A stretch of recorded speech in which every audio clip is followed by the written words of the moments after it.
It was a really great place to grow up.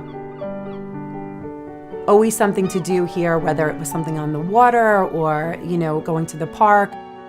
There were 4 children in my family, my brother John, me, my brother Shaun, and Michael. Oh, we're Long Islanders. We're the best.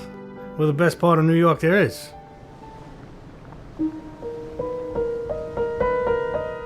Shaun was a really happy child.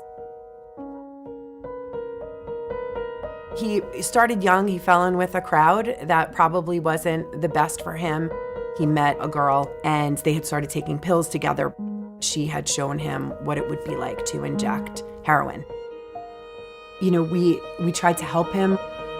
There's just so many obstacles when you're trying to find treatment for your loved ones that I wouldn't wish that on anyone, because you're there and you want to be a voice and an advocate while you're also listening to them. But this person is fragile. They're on a ledge, right? It's either get help from you or go out and start using again or score on the street. Where do you go? And at the time, at least for me with my brother, you went to the hospital. They're getting you in and out. They're treating you. There was no next step. So like I said, he had overdosed previously and they put you right back out on the street and they release you. When he was on, he was on. He was good. And he would do anything for you. There was no doubt about that. He was fun to be around. We'd go out to eat, we'd BS, everything. But it was the people that around him that was his demise, basically. So we had plans. He wanted to go to Hibachi for his birthday.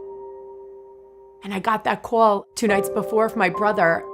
And he was just, he's gone. And wait, what do you mean? We're going to Hibachi tomorrow night. Like, it's his birthday. How are you, how's he gone? It's just not possible. There was fentanyl in whatever he had. That was how he died. So we never got to go to that Hibachi dinner to celebrate his birthday. I was planning his funeral on his birthday.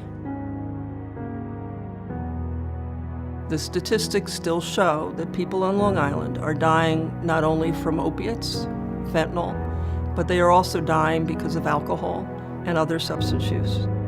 Whether they're youth, whether they're adults, they're seniors, people need help. When they say they need help, they don't mean next week, they don't mean 3 weeks from now. They mean today, this hour. So one of the things that CN Guidance is so good at is being able to provide access immediately as soon as people decide that they need help. We look at going out into the community and really meeting patients where they're at. So we have many different programs that allow us to do that. MRU is one of them, the Mobile Recovery Services Unit.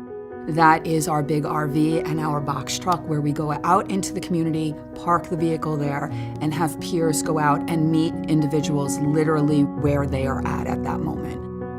We look to find people in their community. So we go to their schools, we go to their community centers. We find a way to support them where they are. So it allows people who are in a really hard time an ability to see that there is a future. We can get you stable, we can get you back on track for the rest of your life. And the biggest thing about what we bring to this community is hope. Hope is the only thing sometimes people have when they start recovery. You help people through some of the most darkest times in their lives, but you make sure that they don't go through it alone so that they can recover. I've learned so much from the folks at this agency, information I wish I had when Shaun was still alive. It's critical where you have people who are addicted to substances who are looking for help and are embarrassed or ashamed, right? This shame that comes with addiction that people, don't want to share. They don't defer you to another appointment or tell you we'll come back tomorrow because you need to seize that moment. If someone's telling you they need help and they don't want this lifestyle anymore and they want better, they want to turn the page and they want a second chance, this agency will do that. They'll get you help right away. Addiction and substance abuse and mental illness doesn't discriminate, right? It's your sister, your mother, your cousin, your coworker. It's anybody in our local community that can be impacted. I think having these folks that live here, work here, and help the people that come from this area is such a critical piece because they know and understand it and they know where we come from. And I would love to say not on Long Island, not in my backyard, but it's happening everywhere. Young people especially are still dying. They're still becoming addicted.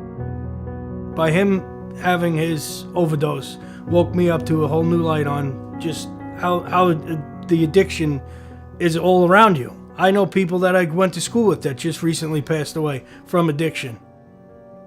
I loved him, and I wish he was still here. I wish I had a magic wand and fix it and remedy the situation, but the closest thing we have is CNG and all the good work that they do and the people who are dedicated to providing support and treatment to everyone that lives here.